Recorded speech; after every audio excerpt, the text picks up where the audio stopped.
Katika kipindi cha miaka mitano tumeweza kutoa mikopo yenye thamani ya bilioni 46.12 na imeweza kuwanufaisha watu 26,676. Hii wale waliopata mikopo hii directly. Na mikopo tumeweza kufanya kuwafikia watu 26,676 ambao wamepata directly fedha hizo. Ni kama nchi tumefikiaje?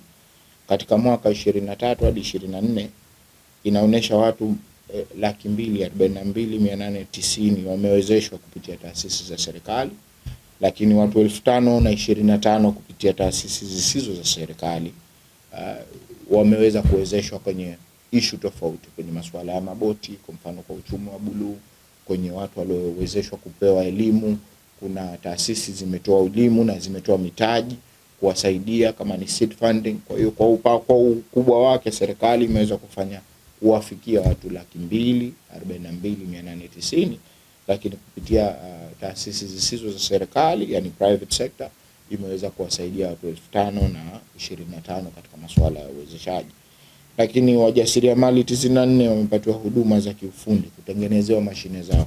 Hii ni moja ambayo tunalolifanya, ni kwamba tunakwenda kwenye viwanda vidogo vidogo na tunawasaidia wajasiriamali kuweza kuwapatia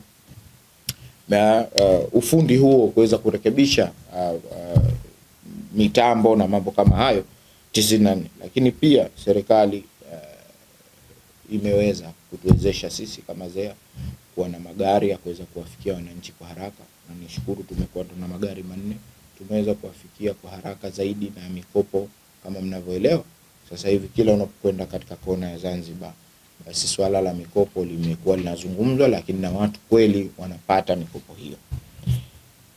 Nilitaja mwanzo kama ni ajira zilizotengenezwa kupitia ZEA, tulisifikia ajira watu almost zaidi ya 85,000 na zaidi, na tunaendelea